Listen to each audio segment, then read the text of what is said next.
Boa tarde a todos e todas. Estamos agora ao vivo no YouTube também.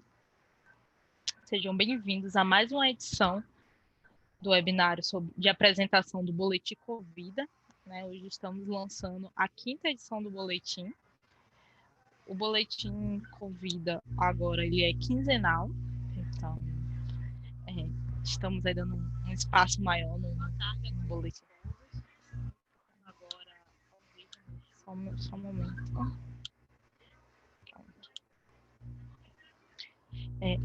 Hoje estamos aqui com Elza Pereira Júnior e com a diretora do ISC, Isabela Cardoso, para poder fazer a apresentação da temática do 5º boletim, que é a saúde do trabalhador de saúde. E temos também o grupo integrante, os autores do boletim, da redação do boletim, que estão presentes aqui. Temos a presença de Carmen Teixeira, pesquisadora do Instituto de Saúde Coletiva da Universidade Federal da Bahia, Catarina Matos, do Instituto de Saúde Coletiva, Denise Assis, da Escola de Enfermagem da UFBA, Eric Lisboa, do Instituto de Saúde Coletiva, Laís Andrade e Mônica Esperidião, também do Instituto de Saúde Coletiva da UFBA. Para apresentar o boletim, apresentar as questões, eu convido agora Elza Pereira Júnior, que é pós-doutorando em epidemiologia do SIDAX, Fiocruz Bahia, doutor em saúde pública pelo Instituto de Saúde Coletiva, e na rede Covida, ele é membro da coordenação executiva, um dos editores do boletim e integra o subgrupo de organização de serviços de saúde. Boa tarde, Elza. Gentileza. Bem, boa tarde a todos. Eu vou começar apresentando rapidamente a rede Covida, antes de apresentar o boletim de modo mais geral. Agradeço a participação de todos, a presença de todos aqui e de todos aqueles que ajudaram a construir o boletim também. Bem, então, bem rapidamente, alguns já conhecem, mas eu vou reapresentar a rede Covida, Ciência, Informação e Solidariedade. Bem, a rede Covida é um projeto de colaboração científica e multidisciplinar, focado na pandemia de Covid-19. Essa rede é uma resposta que um conjunto de pesquisadores e profissionais de comunicação se juntaram para tentar enfrentar a pandemia de Covid-19, e um dos grandes objetivos centrais da rede Covida é apoiar a tomada de decisão dos gestores e oferecer um conjunto de informações científicas confiáveis a partir de diversas frentes de trabalho, de monitoramento de casos, de modelagem matemática, e, além disso, também a gente tem um grupo que faz a síntese das evidências científicas para que a gente reúna esses diversos saberes de diversas áreas do conhecimento e dissemine isso da melhor forma possível. Apesar de muito recente, a rede Covida tem 4 grandes objetivos já bem estruturados. Um deles é o monitoramento da epidemia aqui no país. Então, para isso, a gente tem um painel, um dashboard muito interativo. Eu convido vocês todos a acessarem depois. Esse painel Covid-19 BR é uma iniciativa da rede Covida para que a gente consiga colocar online algumas de nossas projeções e a situação da epidemia em estados e municípios do país. Um segundo objetivo da rede Covida é construir modelos matemáticos para que a gente consiga avaliar o comportamento da epidemia no país e também avaliar alguns cenários futuros. Isso já foi tema de alguns boletins, eu também convido a vocês a explorarem o nosso site depois para acessar esses documentos, esses modelos matemáticos e essas predições que a gente tem feito. Um terceiro objetivo central da rede Covida é sintetizar as evidências científicas em tempo real, identificando esses achados principais que auxiliem no conjunto de tomada de decisão, tanto no campo da gestão e da organização do serviço de saúde, quanto nas ações de vigilância epidemiológica. A gente também tem produzido síntese de evidências sobre aspectos clínicos e terapêuticos que são diretamente relacionados ao cuidado de pessoas com Covid-19. E um outro objetivo central é fazer a divulgação de todo esse trabalho, a divulgação de toda a evidência científica para diversos públicos e em diferentes canais de comunicação. Nós nos estruturamos basicamente dessa forma. A gente tem uma coordenação executiva que, ligada a um conselho consultivo, é responsável por gerenciar a execução de todas essas atividades que eu mencionei agora da rede. Em relação aos grupos de trabalho, a gente tem 5 grandes grupos de trabalho, um grupo responsável pela visualização de dados, que é basicamente responsável pelo painel, um grupo de epidemiologia e informação, que é responsável por consolidar, buscar, integrar dados que facilitem essas análises e essas modelagens matemáticas. Então, esse grupo de epidemiologia e informação, ele está em contato permanente com a Secretaria Municipal de Saúde de Salvador, a Secretaria do Estado de Saúde, está bem integrado a essa disponibilidade de dados que tem sido ofertada no país, e ele fornece estrutura para fornecer esses dados tanto para a equipe de visualização quanto para a equipe de modelagem matemática. Essa equipe de modelagem matemática, ela é responsável pela construção dos nossos modelos matemáticos que tentam prever e construir cenários para entender a epidemia aqui no país. A gente tem um grande grupo de síntese de evidências que reúne cerca de 100 pesquisadores de diferentes áreas do conhecimento. Esse grupo de síntese de evidências se divide em 5 subgrupos que tentam sumarizar essas evidências em grandes tópicos, como um grupo de etiologia, patogênese e diagnóstico, um grupo relacionado aos aspectos clínicos e os tratamentos que estão sendo estudados, um grupo que é parte desse grupo que a gente vai apresentar logo mais nesse boletim, que é um grupo responsável por pensar os desafios para a organização do serviço de saúde. Temos ainda um grupo que estuda, que tenta sintetizar as evidências sobre estratégias de controle e prevenção, e um último grupo de síntese de evidências que tenta estudar os impactos sociais e as desigualdades em saúde. Além desses 4 grupos, temos ainda um grande grupo de comunicação, que é responsável por auxiliar todos esses grupos na disseminação dessas informações, na produção desses conteúdos sobre as mais diversas formas. A gente tem redes sociais, a gente tem site, a gente tem canais de comunicação dos mais diversos e produtos dos mais diversos possíveis para que a gente consiga comunicar bem todo o nosso trabalho. Além disso, a gente tem ainda forças-tarefas, que são grupos que são criados para responder questões específicas, muito específicas, e combinam integrantes de vários desses grupos que eu mencionei anteriormente. E temos ainda grupos de apoio à ação local, especialmente na Bahia, que é o estado que a gente está sediado, e em Salvador. E esse grupo, como o próprio nome diz, tem o objetivo de tentar dar respostas, de apoiar a ação local. Dentre os produtos da Rede Covida, a gente tem vários produtos, a gente tem notas técnicas, a gente tem matérias jornalísticas, mas um dos principais produtos da Rede Covida são os boletins. E a gente está chegando aqui na 5ª edição do Boletim Covida, e esse boletim tem um tema muito especial, que é a saúde dos trabalhadores de saúde no enfrentamento da pandemia da Covid-19. Então, esse boletim que vai ser apresentado logo em seguida pela professora Isabela, ele trata dessas questões relacionadas à saúde dos trabalhadores nesse momento de pandemia de Covid-19, traz alguns dados iniciais sobre a Covid-19 entre os trabalhadores de saúde, destaca alguns dos principais problemas dos trabalhadores de saúde no contexto da pandemia, como a questão dos transtornos mentais, da contaminação desses profissionais, discute um pouco como proteger a saúde dos profissionais de saúde, como é que isso é feito, algumas estratégias, traz alguns comentários sobre problemas crônicos e desafios agudos para o enfrentamento dessa pandemia, e discute um pouquinho também esses problemas crônicos e desafios agudos em relação ao trabalho em saúde no Brasil, e traz algumas recomendações para esse tema específico de saúde dos trabalhadores da saúde. O nosso boletim ainda tem um bloco de síntese de evidências da Rede Covida que apresenta alguns outros produtos que ficaram prontos nas últimas semanas, e ainda a gente tem lá o lugar que vocês podem acessar depois para identificar nosso site e todas as nossas redes sociais. Era basicamente isso que eu tinha para apresentar sobre a Rede Covida e sobre o nosso boletim número 5. Muito obrigado, Elzo. Vamos agora passar a palavra para Isabela Cardoso. Isabela é atualmente diretora do Instituto de Saúde Coletiva da Universidade Federal da Bahia, assistente social por formação e doutora em administração pública, mestre em saúde coletiva. Na Rede Covida, ela integra o subgrupo de organização de serviços de saúde e é uma das autoras do Boletim Covida do número 5. Muito obrigada, Isabela, pela presença. Por gentileza. Ok. Obrigada, Raíssa. Obrigada, Elza. Boa tarde a todos.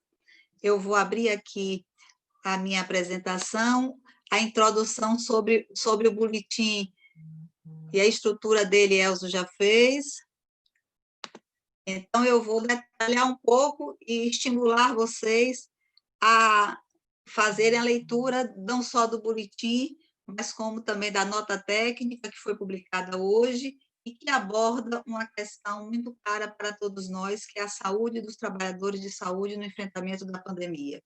Dizer também que é uma enorme satisfação fazer parte da rede Covida, que é uma rede que une, né, sujeitos e instituições frente ao debate e à discussão e à busca de respostas para essa emergência sanitária que assola não só o Brasil, mas muitos outros países. Então, agradecer a participação e dizer que é um enorme prazer estar aqui hoje partilhando com vocês, junto com a equipe que elaborou este boletim, né, o grupo de trabalho Saúde dos Trabalhadores de Saúde, que além de mim que estou apresentando, tem Catarina Matos, Éric Lisboa, Adini Assis, a Carmen Teixeira, Monique Esperidião e Laís Andrade, todos estão aqui para que posteriormente no debate nós possamos aprofundar, discutir e tirar algumas dúvidas em relação às colocações que vocês possam fazer e dialogar conosco.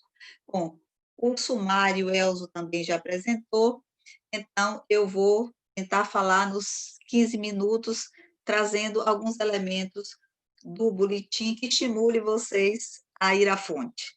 Então, uma rápida apresentação do boletim traz a importância do estudo e de nos debruçarmos sobre a questão da pandemia, que tem provocado mudanças não só na esfera econômica, social e política de muitos países ao redor do mundo.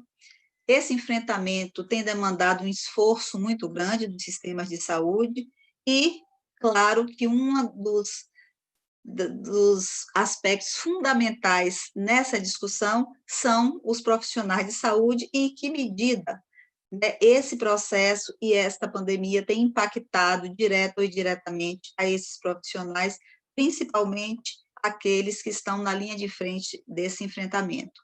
Em relação às condições de saúde dos trabalhadores, que foi incluído como um tema muito importante dentro do grupo de trabalho Organização de Serviços de Saúde, e, a partir daí, produzimos uma síntese a partir de revisão de um conjunto de artigos nacionais e internacionais sobre esta temática. Os objetivos da síntese foram identificar, primeiro, os principais problemas de saúde mental que estão afetando os profissionais e que estão correlacionados com a pandemia. Identificar propostas, ações estratégicas que pudessem, inclusive, subsidiar recomendações para o Brasil. E discutir essas possibilidades da adoção e adequação dessas propostas à realidade brasileira. E contribuir com a indicação de medidas que possam ser incluídas nos protocolos dos serviços de saúde. Alguns aspectos em relação à saúde dos trabalhadores, nós podemos destacar já, inclusive, algumas associações americanas e de outros países que têm identificado como esse processo tem afetado os trabalhadores. Se nós formos aos números, cerca de 3 milhões e 800 enfermeiros nos Estados Unidos e mais de 20 milhões de enfermeiros em todo o mundo estão enfrentando essa questão. Desses profissionais, alguns estudos já identificam a infecção. Por exemplo, um relatório que nós revisamos, 90 mil profissionais de saúde foram infectados e mais de 260 enfermeiros morreram por Covid em diferentes países. No Brasil, nós temos um contingente de cerca de 3 milhões e 500 profissionais e trabalhadores de saúde que estão, direta ou indiretamente, envolvidos com a prestação de serviços de saúde. Recentemente, o Observatório de Enfermagem, vinculado ao COFEN, que é o Conselho Federal de Enfermagem, traz dados do Brasil que nos preocupam. Nós temos hoje cerca de 11.724 profissionais em quarentena, desses 3.225 casos confirmados, 8.000 próximo 8.500 suspeitos. Internados, nós temos 230 profissionais e 84 óbitos confirmados, né? 14 suspeitos, mas ainda não confirmados. Desses dados, nós temos 3 estados destacados como aqueles estados com os maiores números de casos confirmados. Rio de Janeiro, com 1.033, São Paulo, com 736, e a Bahia. Esses eram os estados com os maiores números de casos confirmados e juntos eles concentravam 62,4% de todos os diagnósticos entre profissionais de enfermagem no Brasil. Desses 84 óbitos, aí eles aconteceram 24 no Rio de Janeiro, 21 em São Paulo e 8 no Amazonas. Claro que nós devemos considerar a questão da subnotificação. O que é importante destacar que depois dessa revisão nós não podemos deixar de chamar atenção em relação ao Brasil e as características do Estado brasileiro. Uma delas é a heterogeneidade do conjunto de trabalhadores da saúde em relação a gênero, raça e classe social. Isso implica em diferentes oportunidades, tanto no mercado de trabalho como nas relações de trabalho no âmbito dos serviços de saúde, a própria divisão social do trabalho, a tendência à feminização da força de trabalho em saúde, e aí não só no Brasil, mas que alcança em vários países a proporção de 70% do total de profissionais trabalhadores do setor, e em relação também às diferenças tanto hierárquicas como de condições desses profissionais. Essa heterogeneidade, claro que ela determina níveis de exposição ao risco e contaminação diferenciados. Problemas que nós vamos ver lá na frente, que é um problema que tem afetado em muitos profissionais, de cansaço físico, estresse psicológico, insuficiência e ou negligência em relação às medidas de proteção e cuidado desses profissionais, claro que não afetam todas as categorias da mesma maneira. Então, é necessário atentar para essas especificidades, inclusive nos estudos que venham a ser desenvolvidos sobre esses trabalhadores da saúde. Bom, na revisão que realizamos, 2 grandes eixos de problemas que afetam os trabalhadores devem ser destacados. Um em relação à contaminação e o outro em relação aos problemas de saúde mental.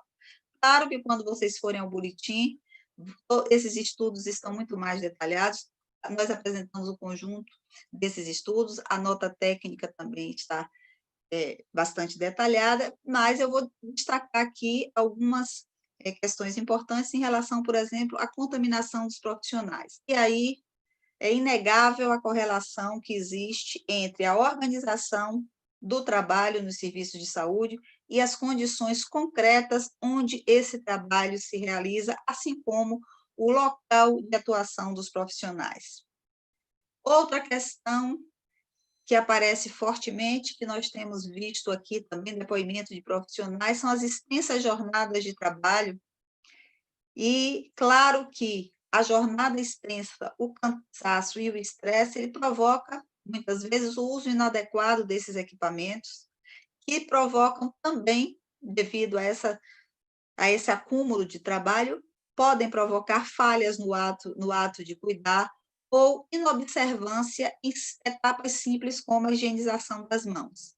Importante destacar também, e isso tem contribuído muitas vezes para esse uso inadequado, a questão dos efeitos adversos que os profissionais têm encontrado no uso dos EPIs, inclusive com lesões de pele, mucosa, proveniente desse uso, o que pode levar, é também um fator que pode desencadear a não continuidade do uso desses equipamentos de proteção pelo profissional, dado o desconforto que muitas vezes eles enfrentam. Em relação aos problemas de saúde mental, também vale destacar a questão do estresse crônico, exaustão e esgotamento desses profissionais frente à intensa carga de trabalho. Outro aspecto, aí um estudo realizado em Singapura, é a prevalência de ansiedade maior entre os profissionais de saúde não médicos do que o pessoal médico. Lembra que eu falei da heterogeneidade e da importância de nós analisarmos as diversas categorias de trabalhadores dentro do sistema de saúde.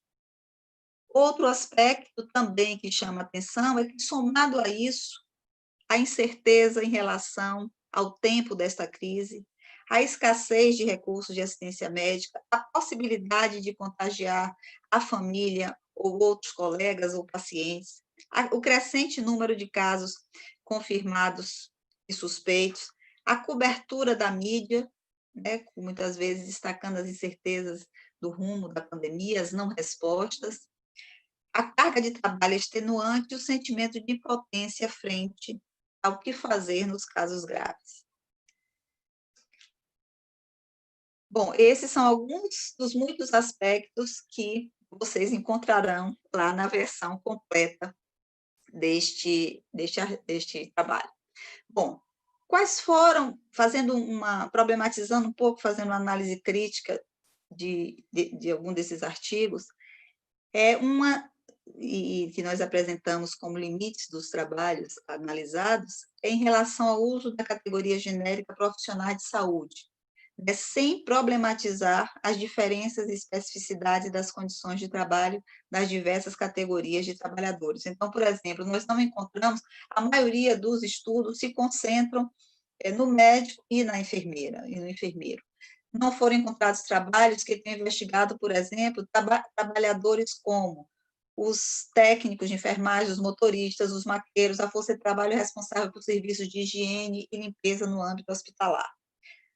Não problematizam, também não apareceu, nos artigos revisados, a questão da feminilização da força de trabalho, que acarreta, inclusive, uma sobrecarga maior dada ao conjunto de atribuições que a mulher assume. Não incluem na análise as desigualdades e hierarquias próprias às diversas categorias profissionais que compõem a equipe de saúde. Outra questão que também nós destacamos no boletim é em relação a esta epidemia, quando ela aporta no Brasil, ela aporta em um país que já vinha vivendo algumas questões em relação ao trabalho em saúde. Uma delas é a insuficiência de pessoal e a má distribuição desses profissionais nas diversas regiões, estados e municípios. Nós estamos vendo aí, por exemplo, a questão que Manaus vem enfrentando. Se nós olharmos a distribuição desses profissionais pelas regiões do país, nós vamos ver que aquela região onde tem essa distribuição mais insuficiente é a região norte. Então, em relação à gestão do trabalho, outra questão importante.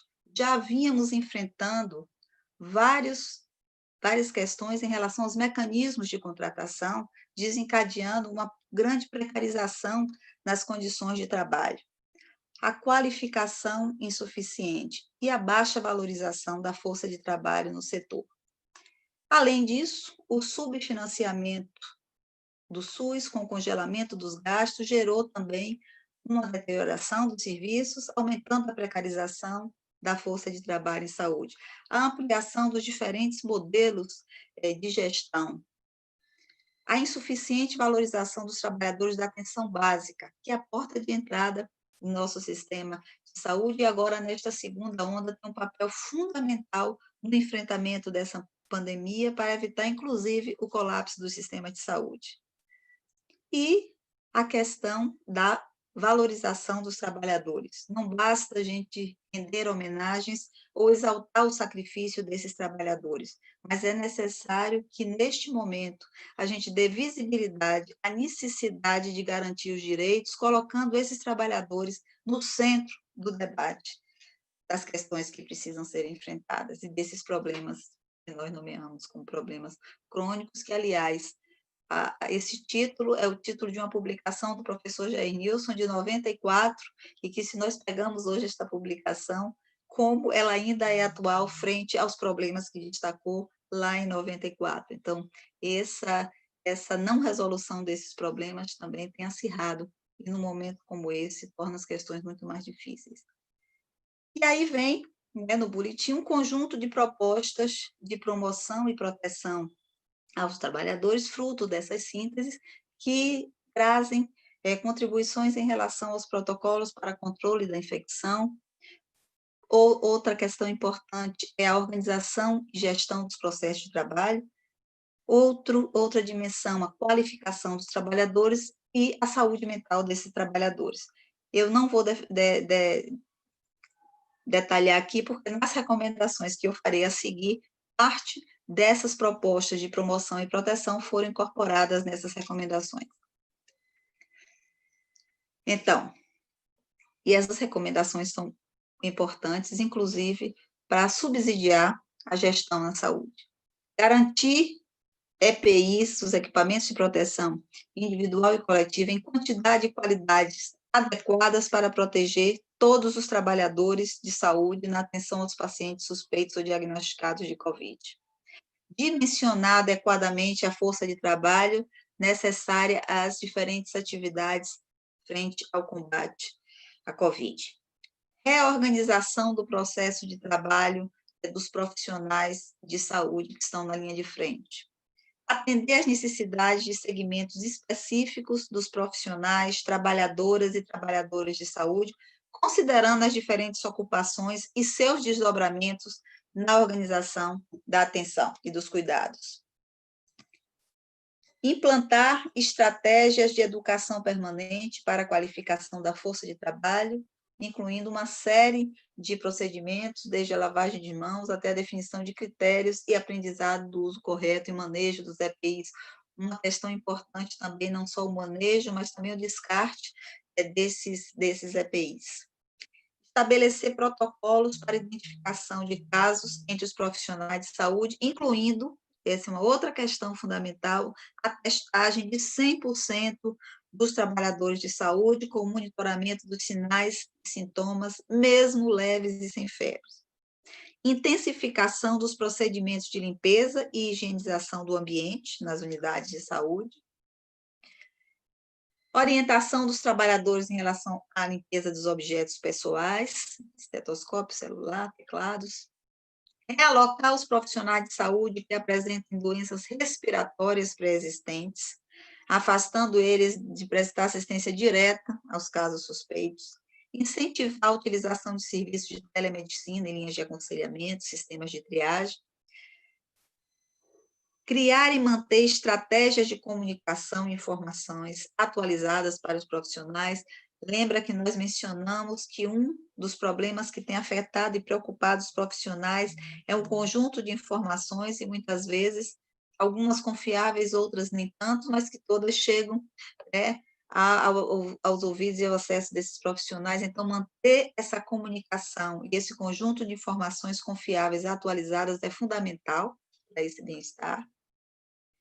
Fornecer alimentos, intervalos para descanso, tempo de descompressão e folgas adequadas. Então, manter as jornadas menores e com uma rotatividade desses profissionais também é algo importante para garantir a saúde desses profissionais, ou pelo menos para promover.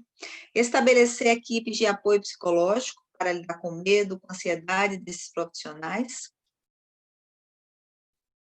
Divulgar junto aos trabalhadores as iniciativas de psicólogos, psicanalistas e outros profissionais da área de saúde mental que estão se dispondo a atender online.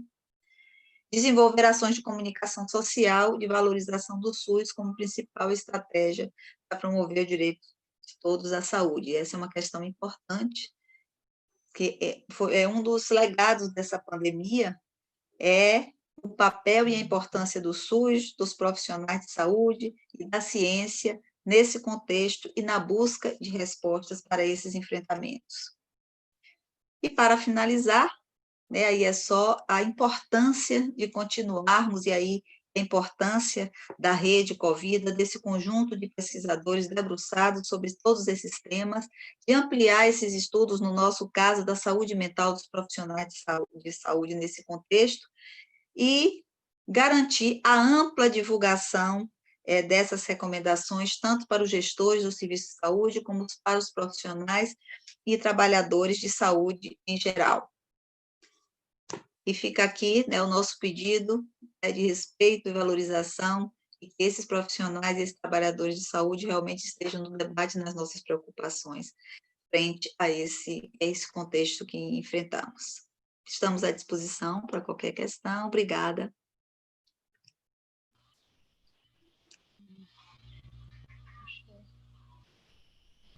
Muito obrigado, professora. Deu para ver aí a complexidade do tema. Não é à toa que esse boletim é o maior que a gente fez até agora. Ele está um pouquinho grande, mas bem completo, né? Dá para ver aí pela apresentação a quantidade de temas abordados, a quantidade de questões e recomendações para os gestores também é muito importante, né? O trabalho que a Rede Convida tem realizado junto a gestores para tomada de decisão. E eu gostaria de pedir agora para cada um dos autores, né, falar assim, no máximo 3 minutinhos sobre um aspecto, né, destacar um aspecto que acho importante as pessoas terem em mente do boletim, desse conjunto aí de problematizações levantadas e recomendações para os gestores. Então, vou começar aqui pela professora Carmen Teixeira.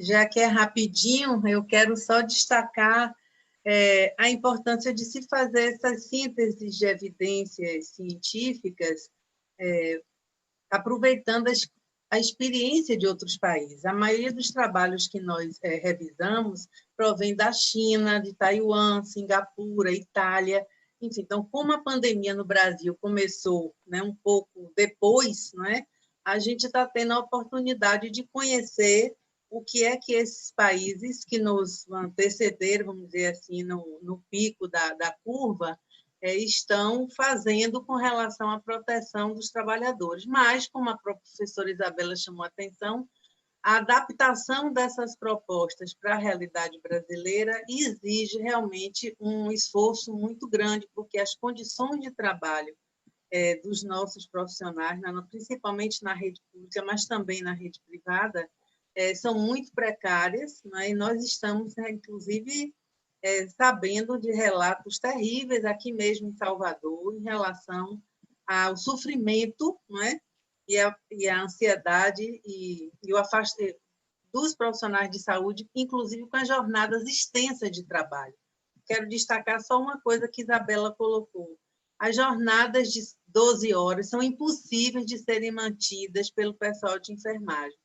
A gente tem que insistir na redução da jornada de trabalho para, no máximo, 6 horas, porque o ficar usando aquela paramentação enorme que é necessária. A Dini está aí, gostaria que a Dini explicasse isso melhor como enfermeira, mas é um sofrimento, é um estresse, é um desconforto muito grande, e isso, evidentemente, que vai afetar a qualidade da atenção dada aos pacientes.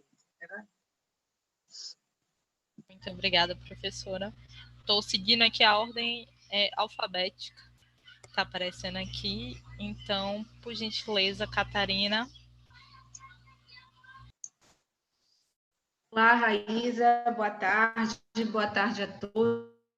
Eu também queria agradecer a oportunidade de estar aqui, muito rapidamente, e de fazer parte desse grupo de organização, de produção de evidências sobre a organização de serviços de saúde, particularmente tratando da questão da força de trabalho e saúde. Como Carmen já tocou nessa questão dos limites, né, da nossa investigação, por se tratar de países, além de se tratar de países que têm uma realidade bem distinta da nossa, boa parte dos estudos que revisamos foram estudos focados em hospitais. Então, acho que tem outros elementos aí que nós precisamos avançar de fato. Entretanto, a nossa literatura revisada nos deu muitas pistas para organizar um conjunto de recomendações para os gestores.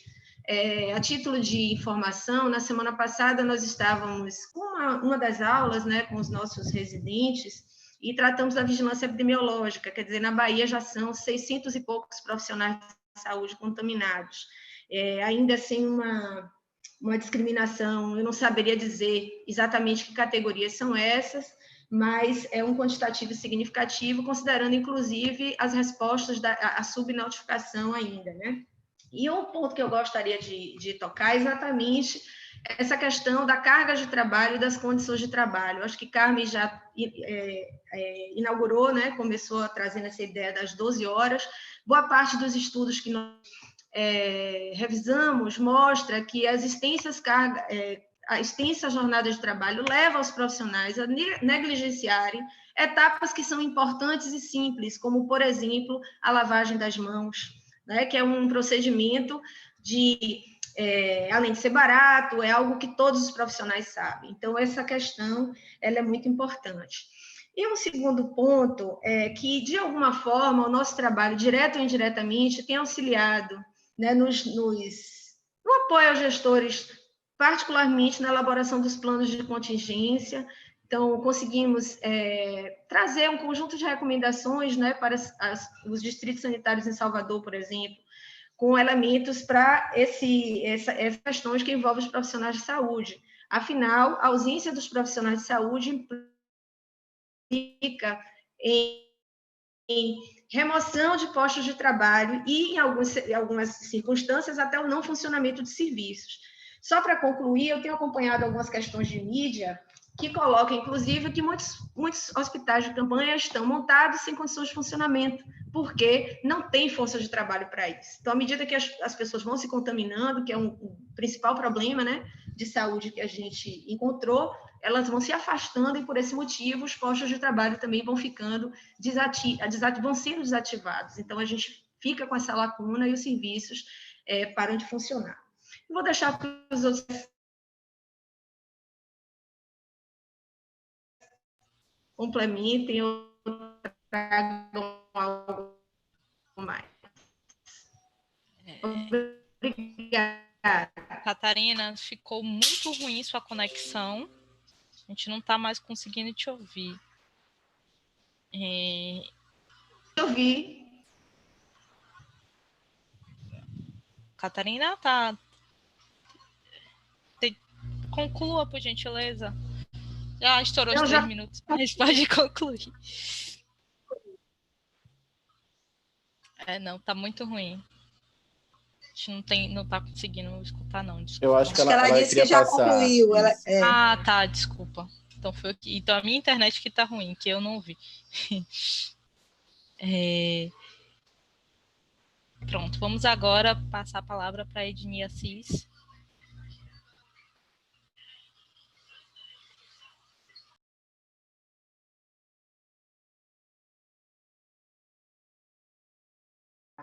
Agora. Bom, eu queria destacar, né, algo que Isabela já traz na fala dela, esse detalhamento por categoria profissional, que os estudos nos quais nos debruçamos não conseguiu captar.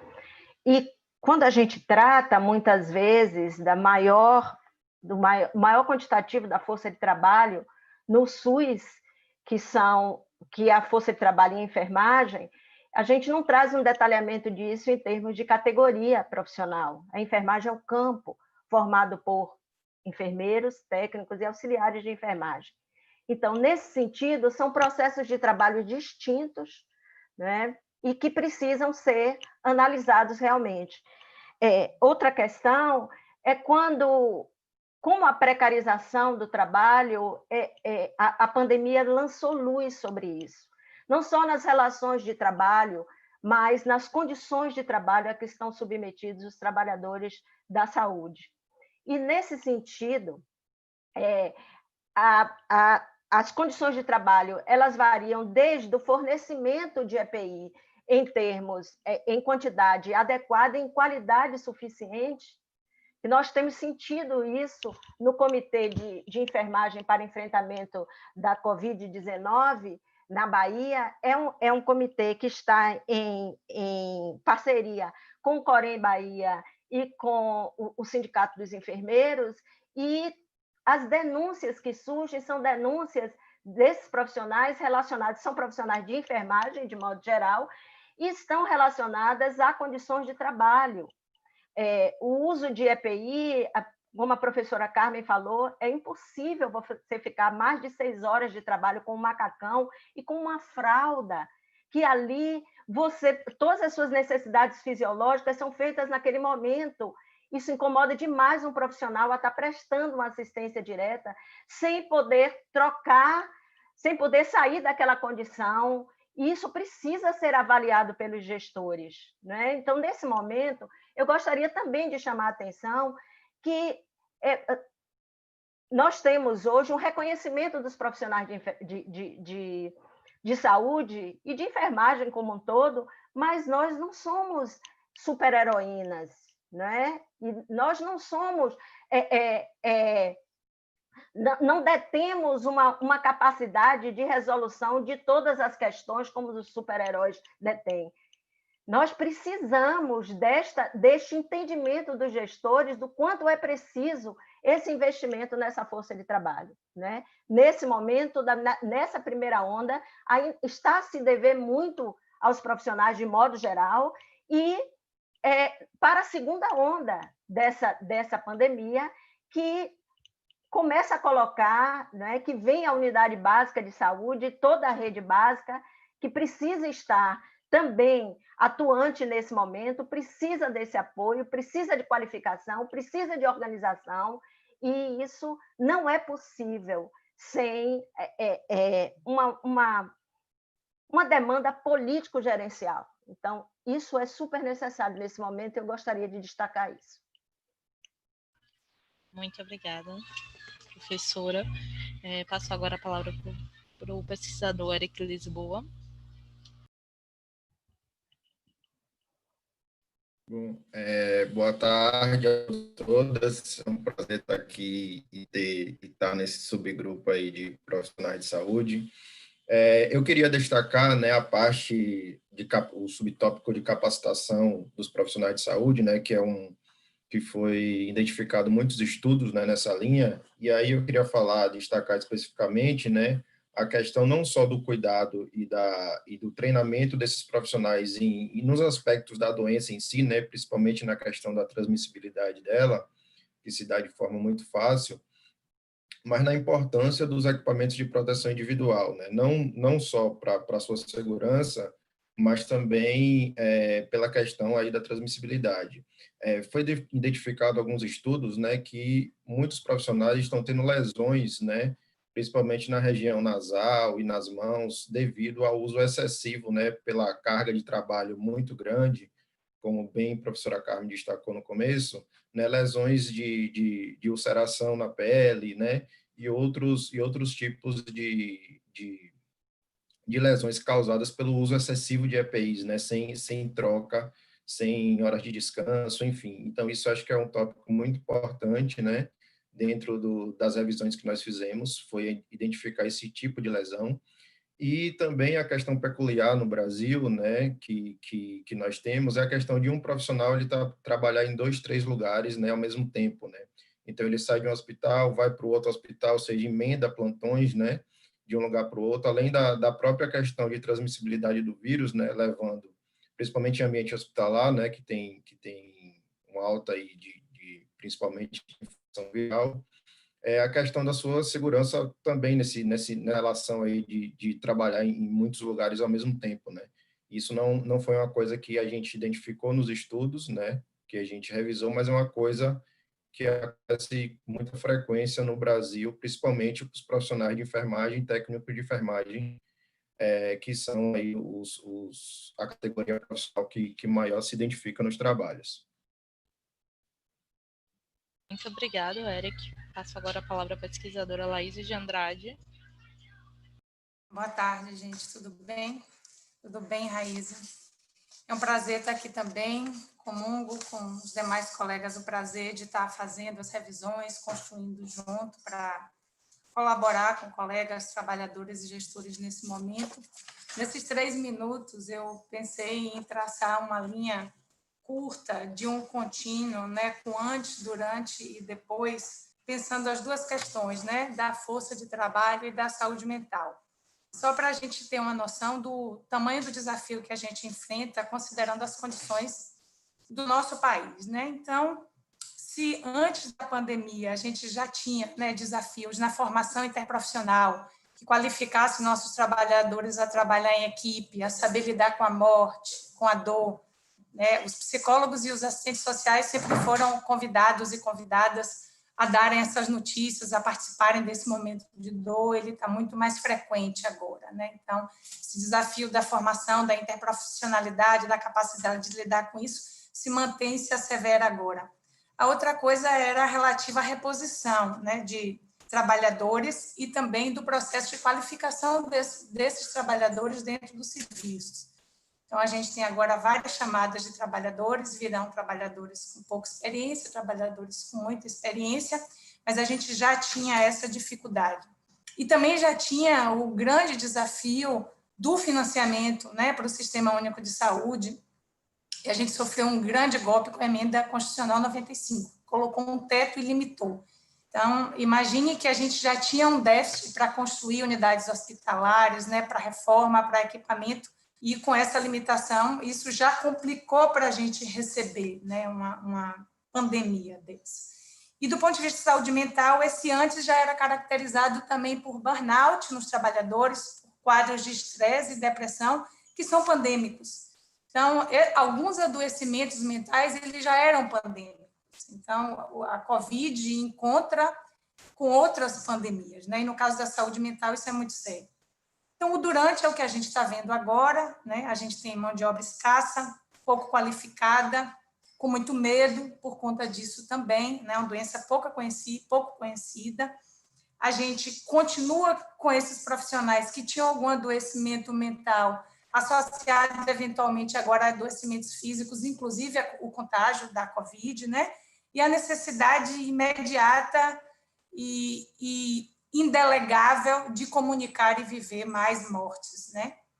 E o depois, que aí é importante também, e alguns autores já vêm debatendo, é a questão dos transtornos pós-traumáticos. Toda a nossa geração de profissionais, de trabalhadores, de gestores, de usuários, vão viver o sofrimento do pós-pandemia, né? E a gente vai ter que continuar lidando com a saúde mental dessas pessoas depois e também com a diminuição da mão de obra, né, desses trabalhadores. Eu não gosto muito de mão de obra, mas assim, da diminuição desses trabalhadores que vão morrer e adoecer muito também. Então, dentro desses 3 minutos, acho que é essa a contribuição que eu traria. Obrigada. Muito obrigada, Laís. Vamos agora passar a palavra para a pesquisadora Monique Esperidião. Olá, Raíza, olá, colegas, a todos que nos escutam. Vou falar, então, brevemente, e após as colegas terem enfatizado as dimensões que a gente estudou, particularmente interessadas em pensar contribuições para a realidade brasileira, dizer o seguinte: em realidade, a gente ficou com uma preocupação de tentar selecionar dessa literatura que chegou aqueles estudos que tivessem, digamos, alguma robustez. A gente sabe que é difícil um pouco nesse momento, porque o importante é comunicar as experiências, de modo que a gente selecionou também as cartas, recomendações, mas tivemos um pouquinho preocupados em identificar aqueles que tivessem alguma pesquisa empírica, digamos assim, né? Então, selecionamos estudos observacionais que trouxeram a realidade dos serviços, particularmente dos hospitais de isolamento, nos diferentes países, e aí, particularmente, a gente pegou, claro, né, aqueles que passaram pela primeira onda, portanto, a Ásia e a Europa, e começamos a identificar um pouco qual era a natureza dessa evidência, né? Então, por um lado, a gente pôde caracterizar os problemas que apareceram, a professora Isabela sistematizou bem, e, por outro lado, as recomendações, né, ou em que medida, de que maneira esses países puderam reorganizar os serviços. Então, acho que ficou o convite para que vocês visitem o boletim e que possam observar essas duas dimensões de contribuição, que eu acho que são bem interessantes, e, finalmente, a gente poder pensar como, no Brasil, a gente aproveita essas lições e pode, então, fazer intervenções oportunas. Eu queria justamente dizer que aqui na Bahia, a gente está com essa possibilidade de fazer esse gancho muito próximo. Na CESAB, a CESAB já vem implementando, né, uma das recomendações que aparece no cenário internacional, que é desenvolver um serviço de apoio online aos trabalhadores, né?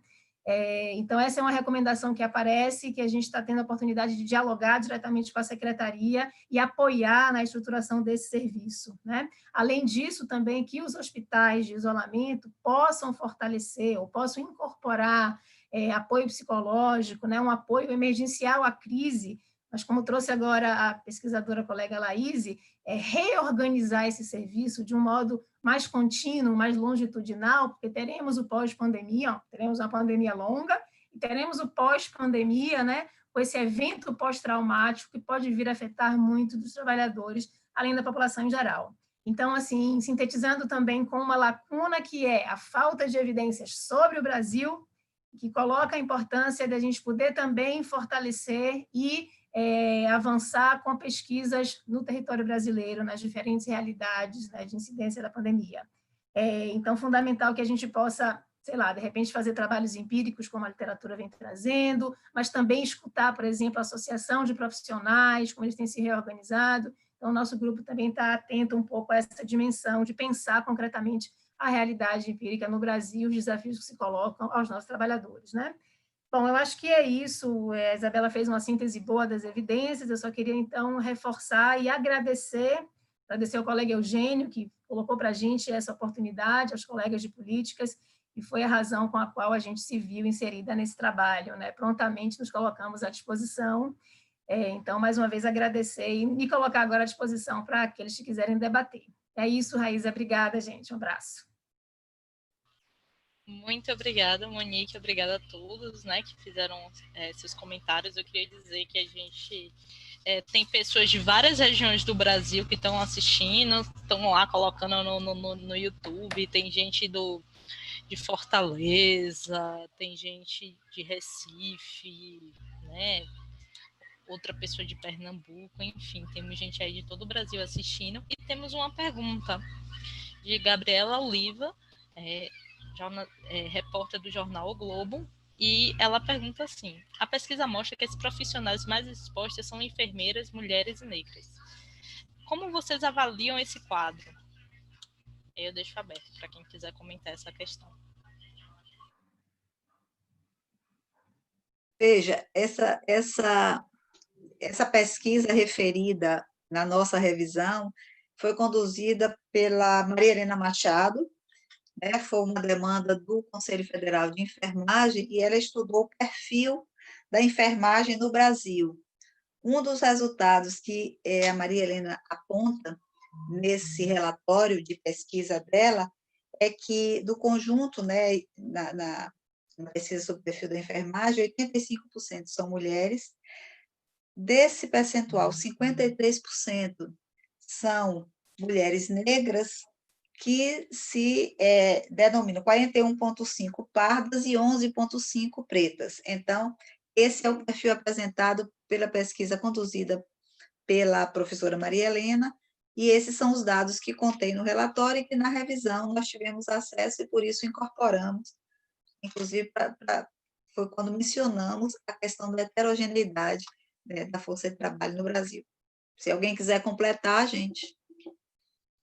Eu gostaria de completar com o número dos trabalhadores de enfermagem, das trabalhadoras e trabalhadores de enfermagem, que constitui na força de trabalho do SUS mais de 50%, né? Considerando que é uma profissão, né, 98% feminina, então a gente já tem uma explicação clara, né, a partir do Sistema Único de Saúde, de como isso se distribui, né? E quando falamos de enfermagem, se formos considerar as categorias profissionais que estão, né, na enfermagem, que é enfermeira, técnicos de enfermagem e auxiliares de enfermagem, nós vamos ver uma distribuição no Brasil hoje que de 10% de auxiliares de enfermagem, 60% de técnicos de enfermagem e 30% de enfermeiros, né? Isso na distribuição na Bahia. E no Brasil, isso traz alguma modificação, com 20% de enfermeiras, 60% de técnicos de enfermagem, sendo a maioria, e 20% de auxiliares de enfermagem. Então, se considerarmos essa divisão dentro da enfermagem, a divisão técnica e social deste trabalho, né, considerando que a enfermeira é aquela que detém o nível superior e as demais categorias de nível técnico, então nós vamos encontrar não só uma distribuição, uma desigualdade do ponto de vista técnico, né? Mas também do ponto de vista social também, é uma divisão técnica e social desse trabalho, né? Então, isso pode explicar essa característica em termos de raça e cor. Muito obrigada, professora. Eu fiquei aqui até querendo perguntar mais coisas sobre isso, né? Até porque a professora Isabela já trouxe aquela questão dos médicos e não médicos, né? Que tem a diferença. Eu imagino que isso deve ser ainda mais forte quando a gente vai falando dos outros níveis também, enfermeiros, aí você vem para os trabalhadores auxiliares de enfermagem, técnicos, os maqueiros, isso imagino que talvez seja uma pirâmide, né? É isso que eu queria comentar, porque essa divisão técnica e social do trabalho que a Edni comenta, na verdade, ela cria distintas vulnerabilidades, né, que se acentuam, não é, com o lugar ocupado de cada profissional na linha de cuidado ao Covid-19. Então, isso é uma coisa que nós apontamos, inclusive, como uma lacuna dos trabalhos que revisamos, porque, ao se concentrarem no hospital, nas UTIs e nos médicos e enfermeiras, a enfermeira que trabalha em UTI é enfermeira de nível superior, não é? Mas até o paciente chegar na UTI, ele entrou pela UPA, ele entrou pela unidade de saúde da família, ele pode estar sendo levado numa maca se tiver com dificuldade respiratória, enfim, então há toda uma linha de cuidado, inclusive que começa em casa, né? Porque o pessoal da atenção primária está sugerindo a pessoas que não tenham falta de ar, quando são atendidas na atenção primária, que eles permaneçam em casa, até porque a carga viral no hospital, a exposição ao risco é muito maior, então é melhor ficar em casa, a não ser que tenha necessidade, quer dizer, que o quadro se agrave e a pessoa precise ser internada. Enfim, vocês vejam, então a gente tem uma base da pirâmide né, do espalhamento do vírus, da pandemia, que envolve um conjunto muito heterogêneo de profissionais de saúde e pessoas que não são profissionais de saúde, são trabalhadores de saúde, motorista de ambulância, maqueiro, até o pessoal que vai sepultar os corpos, os sepultadores. Enfim, e isso ninguém está estudando direito. Então, a gente está sugerindo que nossos estudos aqui no Brasil levem em conta essa heterogeneidade que, como a Edni chamou muito bem a atenção, não é só uma questão de ocupação, é uma questão de vulnerabilidades sociais, porque são pessoas de baixa renda. Se a gente for comparar o nível de renda da enfermeira com a técnico e auxiliar, se for comparar com o maqueiro, com o coveiro, com o motorista de ambulância, são pessoas que não têm o mesmo nível de renda, nem o mesmo nível educacional, ou talvez o mesmo nível de informação, né? Estão se sacrificando, estão todos trabalhando em função do enfrentamento da pandemia. Né? É uma situação muito grave que a gente está vivendo no Brasil em relação à questão dos trabalhadores de saúde que estão na linha de frente. E é diferente de outros países, como Itália, Espanha, que já tinham sistemas universais consolidados e que têm uma população mais homogênea do ponto de vista do nível cultural. Né? Então, eu quero enfatizar isso. É muito importante que a gente possa fazer estudos que deem conta dessas desigualdades e da desigualdade nas vulnerabilidades, na exposição ao risco e no estresse e no transtorno mental, que é diferente. Muito obrigada, professoras, né? Obrigada a todos que estiveram aqui presentes conosco nessa tarde. Foi só realmente uma degustação, é para vocês ficarem com gosto de quero mais mesmo, irem no boletim, darem uma lida.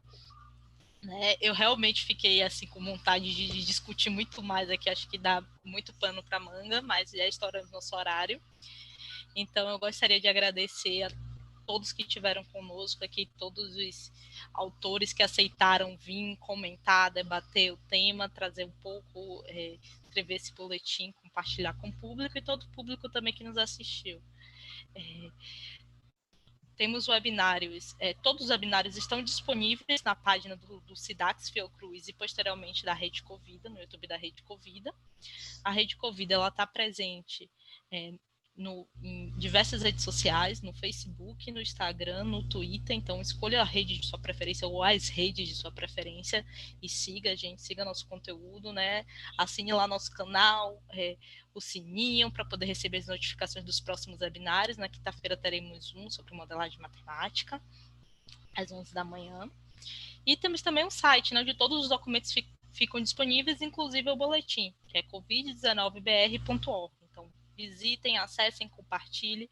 A Rede Covida é formada por pesquisadores e comunicadores de forma voluntária, né, que se juntaram para levar informação confiável sobre a pandemia de Covid-19, e estamos aqui à disposição para compartilhar informação, né? Então, boa tarde novamente a todas e todos, e fica o recadinho da Rede Covida, que é, se puder, fique em casa.